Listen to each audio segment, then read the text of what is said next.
Capítulo 5. Obrigações divisíveis e indivisíveis. Artigo 257. Havendo mais de um devedor ou mais de um credor em obrigação divisível, esta presume-se dividida em tantas obrigações, iguais e distintas, quantos os credores ou devedores. Artigo 258. A obrigação é indivisível quando a prestação tem por objeto uma coisa ou um fato não suscetíveis de divisão, por sua natureza, por motivo de ordem econômica, ou dada razão determinante do negócio jurídico. Artigo 259. Se, havendo dois ou mais devedores, a prestação não for divisível, cada um será obrigado pela dívida toda. Parágrafo único. O devedor, que paga a dívida, subroga-se no direito do credor em relação aos outros cobrigados. Artigo 260. Se a pluralidade for dos credores, poderá cada um destes exigir a dívida inteira, mas o devedor ou devedores se desobrigarão, pagando, inciso 1º. A todos conjuntamente, inciso 2º. A um, dando este caução de ratificação dos outros credores. Artigo 261. Se um só dos credores receber a prestação por inteiro, a cada um dos outros assistirá o direito de exigir dele em dinheiro a parte que lhe caiba no total. Artigo 262. Se um dos credores remitir a dívida, a obrigação não ficará extinta para com os outros, mas estes só poderão exigir, descontada a quota do credor remitente. Parágrafo único. O mesmo critério se observará no caso de transação, novação, compensação ou confusão. Artigo 263. Pede a qualidade de indivisível obrigação que se resolver em perdas e danos. Parágrafo 1 grau. Se, para efeito do disposto neste artigo, houver culpa de todos os devedores, responderão todos por partes iguais. Parágrafo 2 graus. Se for de um só a culpa, ficarão exonerados os outros, respondendo só esse pelas perdas e danos. Capítulo 6. Das obrigações solidárias. Seção 1. Disposições gerais. Artigo 264. A solidariedade, quando na mesma obrigação concorre mais de um credor, ou mais de um devedor, cada um com direito, ou obrigado, à dívida toda. Artigo 265. A solidariedade não se presume, resulta da lei ou da vontade das partes. Artigo 266. A obrigação solidária pode ser pura e simples para um dos cocredores ou codevedores, e condicional, ou a prazo, ou pagável em lugar diferente, para o outro. Seção 2. Da solidariedade ativa. Artigo 267. Cada um dos credores solidários tem direito a exigir do devedor o cumprimento da prestação por inteiro. Artigo 268. Enquanto alguns dos credores solidários não demandarem o devedor comum, a qualquer daqueles poderá este pagar. Artigo 269. O pagamento feito a um dos credores solidários extingue a dívida até o montante do que foi pago. Artigo 270. Se um dos credores solidários falecer deixando herdeiros, cada um destes só terá direito a exigir e receber a quota do crédito que corresponder ao seu quinhão hereditário, salvo se a obrigação for indivisível.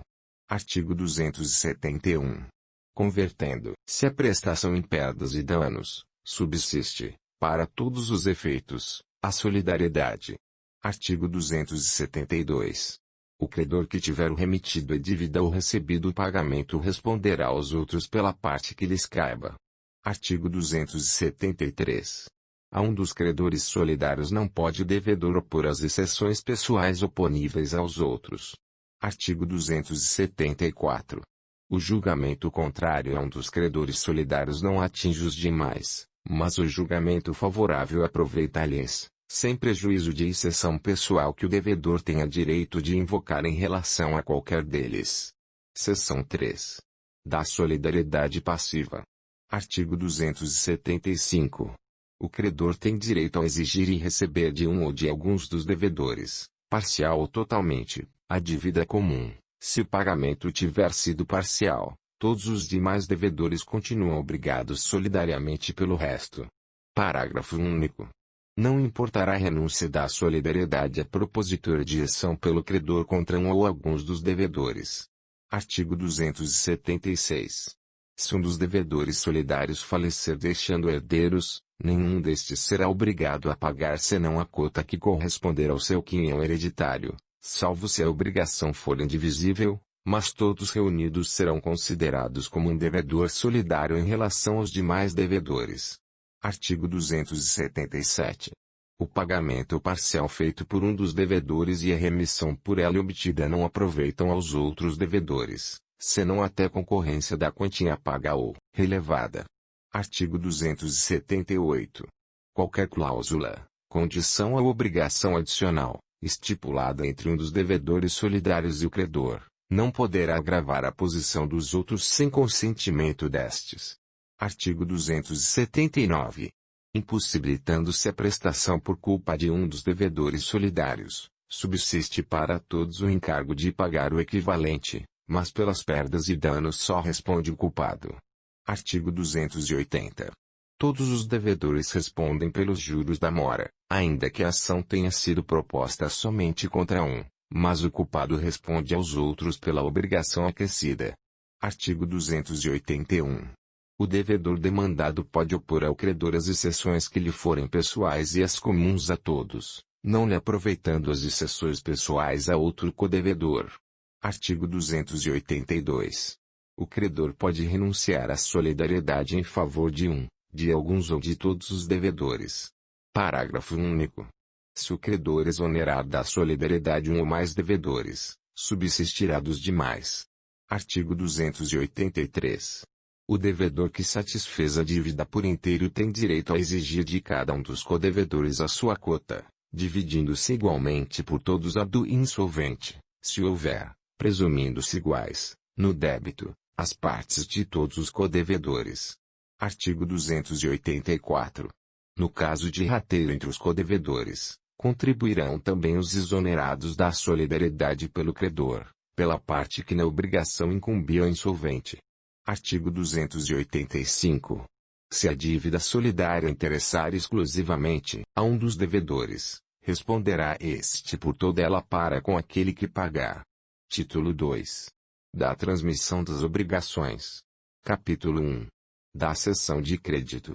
Artigo 286.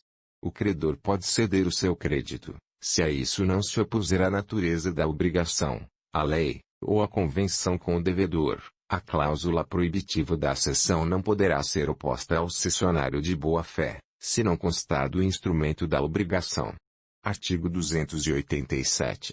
Salvo disposição em contrário, na cessão de um crédito abrangem-se todos os seus acessórios. Artigo 288. É ineficaz, em relação a terceiros, a transmissão de um crédito, se não celebrasse mediante instrumento público, ou instrumento particular revestido das solenidades do parágrafo 1º do artigo 654. Artigo 289. O cessionário de crédito hipotecário tem o direito de fazer averbar a cessão no registro do imóvel. Artigo 290. A cessão do crédito não tem eficácia em relação ao devedor, senão quando este é notificada, mas por notificado se tem o devedor que, em escrito público ou particular, se declarou ciente da cessão feita. Artigo 291. Ocorrendo várias cessões do mesmo crédito, prevalece a que se completar com a tradição do título do crédito cedido. Artigo 292. Fica desobrigado o devedor que, antes de ter conhecimento da cessão, paga ao credor primitivo, ou que, no caso de mais de uma cessão notificada, paga ao cessionário que lhe apresenta, com o título de cessão, o da obrigação cedida. Quando o crédito constar de escritura pública, prevalecerá a prioridade da notificação. Artigo 293. Independentemente do conhecimento da cessão pelo devedor, pode o cessionário exercer os atos conservatórios do direito cedido. Artigo 294. O devedor pode opor ao cessionário as exceções que lhe competirem, bem como as que, no momento em que vier a ter conhecimento da cessão, tinha contra o cedente. Artigo 295. Na cessão por título oneroso, o cedente, ainda que não se responsabilize, fica responsável ao cessionário pela existência do crédito ao tempo em que lhe cedeu. A mesma responsabilidade lhe cabe nas cessões por título gratuito, se tiver procedido de má-fé. Artigo 296. Salvo estipulação em contrário, o cedente não responde pela solvência do devedor. Artigo 297. O cedente, responsável ao cessionário pela solvência do devedor, não responde por mais do que o daquele recebeu, com os respectivos juros, mas tem de ressarcir-lhe as despesas da cessão e as que o cessionário houver feito com a cobrança. Artigo 298. O crédito, uma vez penhorado, não pode mais ser transferido pelo credor que tiver conhecimento da penhora, mas o devedor que o pagar, não tendo notificação dela, fica exonerado, subsistindo somente contra o credor os direitos de terceiro. Capítulo 2. Da assunção de dívida. Artigo 299. É facultado ao terceiro assumir a obrigação do devedor, com o consentimento expresso do credor, ficando exonerado o devedor primitivo, salvo se aquele, ao tempo da assunção, era insolvente e o credor o ignorava. Parágrafo único. Qualquer das partes pode assinar prazo ao credor para que consinta na assunção da dívida, interpretando-se o seu silêncio como recusa. Artigo 300. Salvo assentimento expresso do devedor primitivo, consideram-se extintas, a partir da assunção da dívida, as garantias especiais por ela originariamente dadas ao credor. Artigo 301. Se a substituição do devedor vier a ser anulada, restaura-se o débito, com todas as suas garantias, salvo as garantias prestadas por terceiros, exceto se esticam em si o vício que inclinava a obrigação. Artigo 302. O novo devedor não pode opor ao credor as exceções pessoais que competiam ao devedor primitivo. Artigo 303. O adquirente de imóvel hipotecado pode tomar a seu cargo o pagamento do crédito garantido, se o credor, notificado, não impugnar em 30 dias a transferência do débito, entender-se-á dado o assentimento. Título 3. Do adimplemento e extinção das obrigações. Capítulo 1. Do pagamento. Seção 1. De quem deve pagar. Artigo 304. Qualquer interessado na extinção da dívida pode pagá-la, usando, se o credor se opuser, dos meios conducentes à exoneração do devedor. Parágrafo único. Igual direito cabe ao terceiro não interessado, se o fizer em nome e à conta do devedor, salvo a oposição deste. Artigo 305. O terceiro não interessado, que paga a dívida em seu próprio nome, tem direito a reembolsar-se do que pagar, mas não se subroga nos direitos do credor. Parágrafo único. Se pagar antes de vencida a dívida, só terá direito ao reembolso no vencimento. Artigo 306. O pagamento feito por terceiro, com desconhecimento ou oposição do devedor, não obriga a reembolsar aquele que pagou, se o devedor tinha meios para elidir a ação. Artigo 307. Só terá eficácia o pagamento que importar transmissão da propriedade, quando feito por quem possa alienar o objeto em que ela consistiu. Parágrafo único. Se der em pagamento coisa fungível, não se poderá mais reclamar do credor que, de boa fé, a recebeu e consumiu, ainda que o insolvente não tivesse o direito de aliená-la. Seção 2. Daqueles a quem se deve pagar. Artigo 308. O pagamento deve ser feito ao credor ou a quem de direito represente, sob pena de só valer depois de por ele ratificado, ou tanto quanto reverter em seu proveito. Artigo 309. O pagamento feito de boa fé ao credor putativo é válido, ainda provado depois que não era credor. Artigo 310. Não vale o pagamento cientemente feito ao credor incapaz de quitar, se o devedor não provar que em benefício dele efetivamente reverteu. Artigo 311. Considera-se autorizado a receber o pagamento o portador da quitação, salvo se as circunstâncias contrariarem a presunção daí resultante. Artigo 312. Se o devedor pagar ao credor, apesar de intimado da penhora feita sobre o crédito, ou da impugnação a ela oposta por terceiros, o pagamento não valerá contra estes, que poderão constranger o devedor a pagar de novo, ficando-lhe ressalvado o regresso contra o credor. Seção 3. Do objeto do pagamento e sua prova. Artigo 313. O credor não é obrigado a receber prestação diversa da que lhe é devida, ainda que mais valiosa. Artigo 314. Ainda que a obrigação tenha por objeto prestação divisível, não pode o credor ser obrigado a receber, nem o devedor a pagar, por partes, se assim não se ajustou. Artigo 315. As dívidas em dinheiro deverão ser pagas no vencimento, em moeda corrente e pelo valor nominal, salvo o disposto nos artigos subsequentes. Artigo 316. É lícito convencionar o aumento progressivo de prestações sucessivas. Artigo 317. Quando, por motivos imprevisíveis, sobrevier desproporção manifesta entre o valor da prestação devida e o do momento de sua execução, poderá o juiz corrigi-lo, a pedido da parte, de modo que assegure, quanto possível, o valor real da prestação. Artigo 318. São nulas as convenções de pagamento em ouro ou em moeda estrangeira, bem como para compensar a diferença entre o valor desta e o da moeda nacional, excetuados os casos previstos na legislação especial. Artigo 319. O devedor que paga tem direito à quitação regular, e pode reter o pagamento, enquanto não lhe seja dada. Artigo 320. A quitação, que sempre poderá ser dada por instrumento particular, designará o valor e a espécie da dívida quitada, o nome do devedor, ou quem por este pagou, o tempo e o lugar do pagamento, com a assinatura do credor, ou do seu representante. Parágrafo único. Ainda sem os requisitos estabelecidos neste artigo valerá a quitação, se de seus termos ou das circunstâncias resultar haver sido paga a dívida. Artigo 321. Nos débitos, cuja quitação consista na devolução do título, perdido este, poderá o devedor exigir, retendo o pagamento, declaração do credor que inutilize o título desaparecido. Artigo 322. Quando o pagamento for em quotas periódicas, a quitação da última estabelece, até prova em contrário, a presunção de estarem solvidas as anteriores. Artigo 323. Sendo a quitação do capital sem reserva dos juros, estes presumem-se pagos.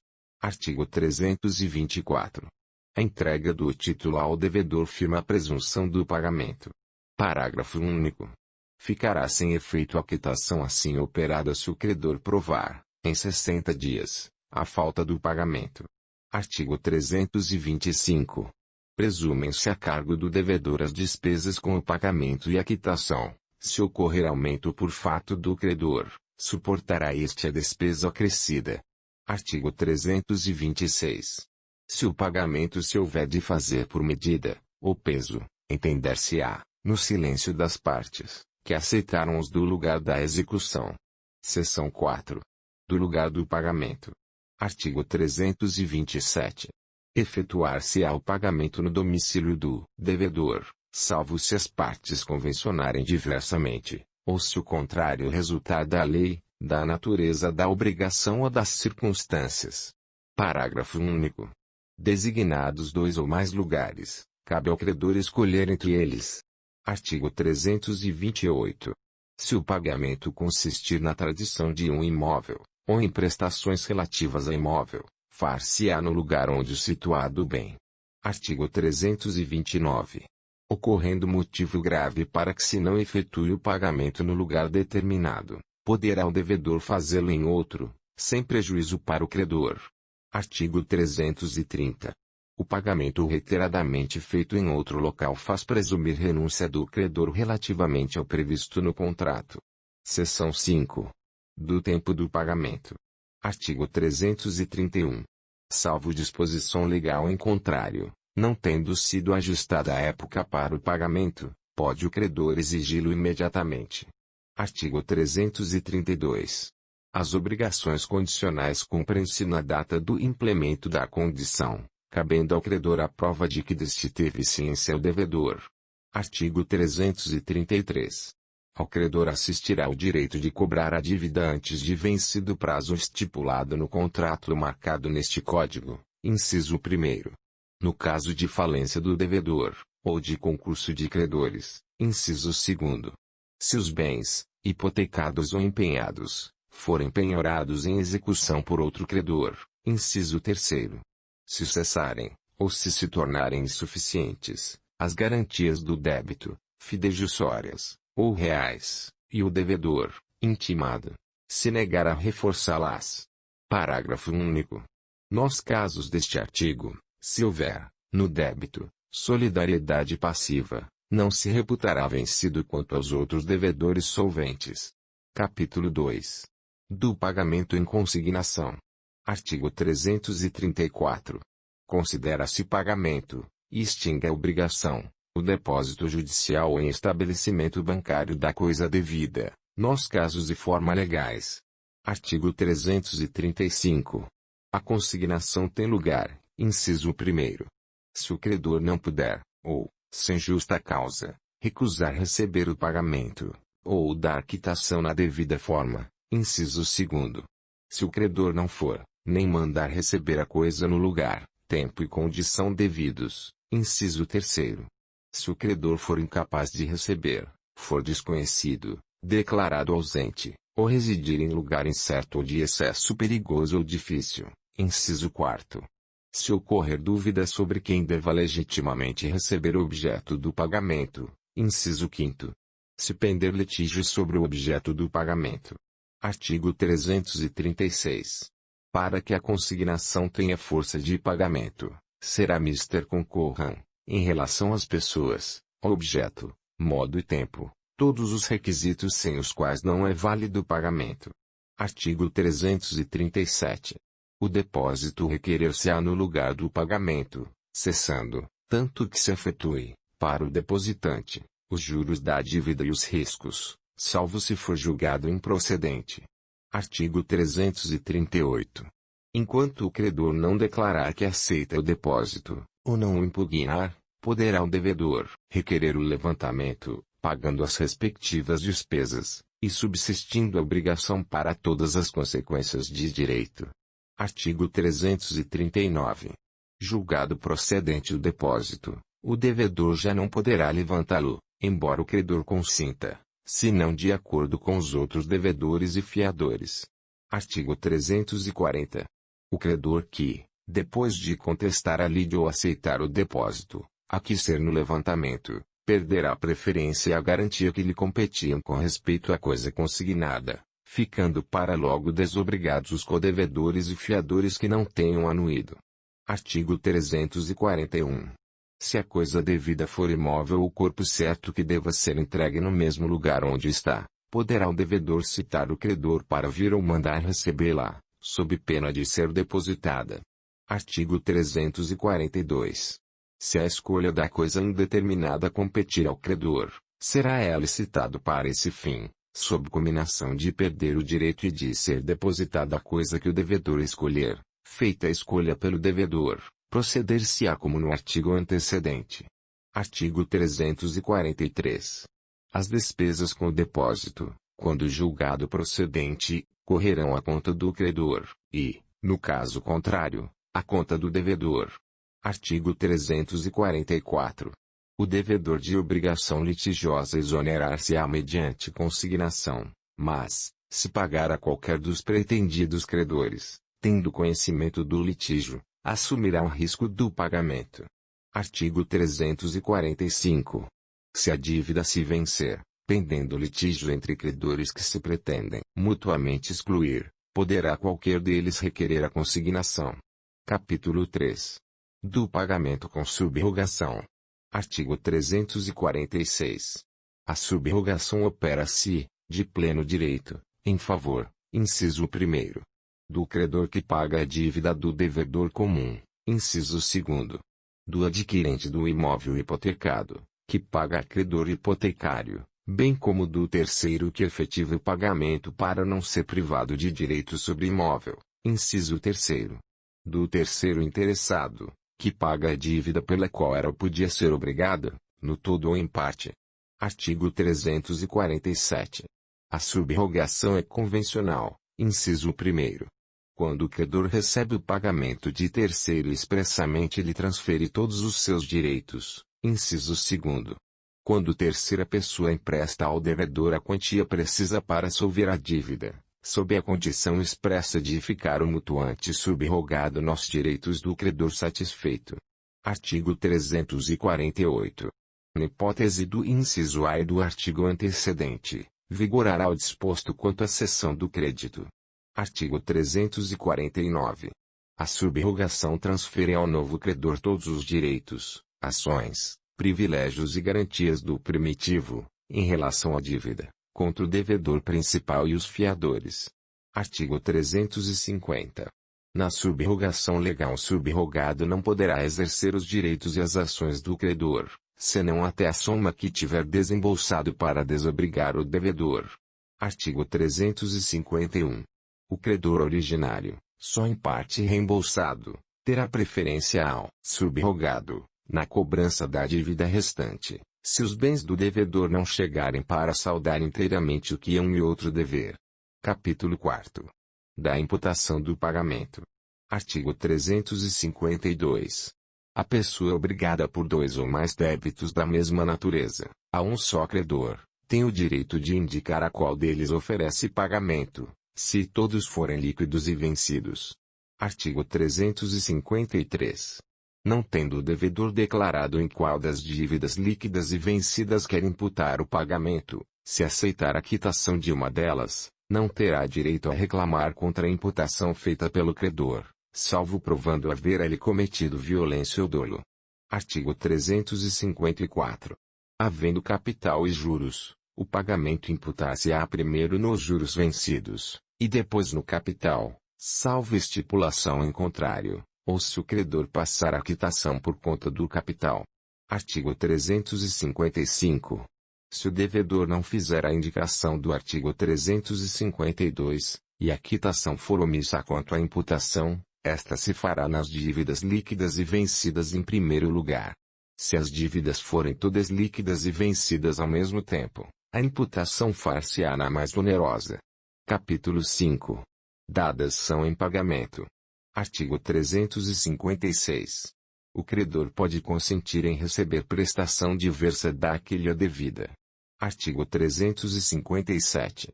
Determinado o preço da coisa dada em pagamento, as relações entre as partes regular-se-ão pelas normas do contrato de compra e venda. Artigo 358. Se for a título de crédito a coisa dada em pagamento, a transferência importará em cessão. Artigo 359. Se o credor for evicto da coisa recebida em pagamento, restabelecer-se-á a obrigação primitiva, ficando sem efeito a quitação dada, ressalvados os direitos de terceiros. Capítulo 6. Da novação. Artigo 360. Dá-se a novação, inciso 1º. Quando o devedor contrai com o credor nova dívida para extinguir e substituir a anterior, inciso 2º. Quando o novo devedor sucede ao antigo, ficando este quite com o credor, inciso 3º. Quando, em virtude de obrigação nova, outro credor é substituído ao antigo, ficando o devedor quite com este. Artigo 361. Não havendo ânimo de inovar, expresso ou tácito mas inequívoco, a segunda obrigação confirma simplesmente a primeira. Artigo 362. A novação por substituição do devedor pode ser efetuada independentemente de consentimento deste. Artigo 363. Se o novo devedor for insolvente, não tem o credor, que o aceitou, ação regressiva contra o primeiro, salvo se este obteve por má-fé a substituição. Artigo 364. A novação extingue os acessórios e garantias da dívida, sempre que não houver estipulação em contrário. Não aproveitará, contudo, ao credor ressalvar o penhor, a hipoteca ou a antecrese, se os bens dados em garantia pertencerem a terceiro que não foi parte na novação. Artigo 365. Operada a novação entre o credor e um dos devedores solidários, somente sobre os bens do que contrair a nova obrigação, subsistem as preferências e garantias do crédito novado. Os outros devedores solidários ficam por esse fato exonerados. Artigo 366. Importa exoneração do fiador a nova ação feita sem seu consenso com o devedor principal. Artigo 367. Salvo as obrigações simplesmente anuláveis, não podem ser objeto de inovação obrigações nulas ou extintas. Capítulo 7. Da compensação. Artigo 368. Se duas pessoas forem ao mesmo tempo credor e devedor uma da outra, as duas obrigações extinguem-se, até onde se compensarem. Artigo 369. A compensação efetua-se entre dívidas líquidas, vencidas e de coisas fungíveis. Artigo 370. Embora sejam do mesmo gênero as coisas fungíveis, objeto das duas prestações, não se compensarão, verificando-se que diferem na qualidade, quando especificada no contrato. Artigo 371. O devedor somente pode compensar com o credor o que este lhe dever, mas o fiador pode compensar sua dívida com a de seu credor ao afiançado. Artigo 372. Os prazos de favor, embora consagrados pelo uso geral, não obstam a compensação.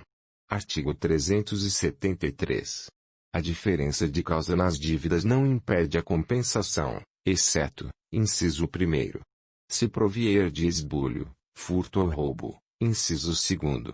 Se o mais se originar de comodato, depósito ou alimentos, inciso 3º.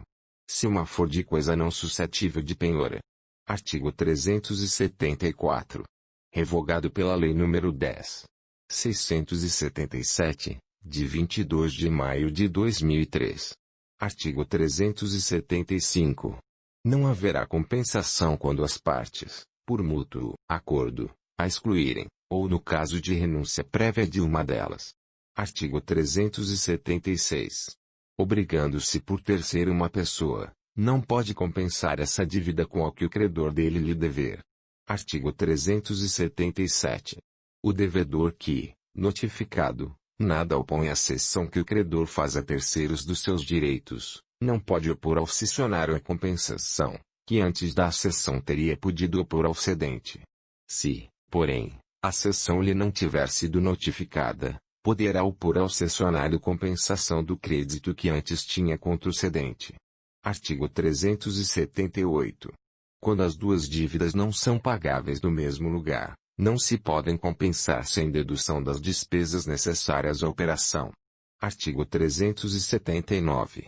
Sendo a mesma pessoa obrigada por várias dívidas compensáveis, serão observadas, no compensá-las, as regras estabelecidas quanto à imputação do pagamento. Artigo 380. Não se admite a compensação em prejuízo de direito de terceiro. O devedor que se torne credor do seu credor, depois de penhorado o crédito deste, não pode opor ao exequente a compensação, de que contra o próprio credor disporia. Capítulo 8. Da confusão. Artigo 381. Extingue-se a obrigação, desde que na mesma pessoa se confundam as qualidades de credor e devedor. Artigo 382. A confusão pode verificar-se a respeito de toda a dívida, ou só de parte dela. Artigo 383. A confusão operada na pessoa do credor ou devedor solidário só extingue a obrigação até a concorrência da respectiva parte no crédito, ou na dívida, subsistindo quanto ao mais a solidariedade. Artigo 384. Cessando a confusão, para logo se restabelece, com todos os seus acessórios, a obrigação anterior. Capítulo 9. Da remissão das dívidas. Artigo 385. A remissão da dívida, aceita pelo devedor, extingue a obrigação, mas sem prejuízo de terceiro. Artigo 386. A devolução voluntária do título da obrigação, quando por escrito particular, prova a desoneração do devedor e seus coobrigados, se o credor for capaz de alienar, e o devedor capaz de adquirir. Artigo 387. A restituição voluntária do objeto empenhado prova a renúncia do credor à garantia real, não a extinção da dívida. Artigo 388.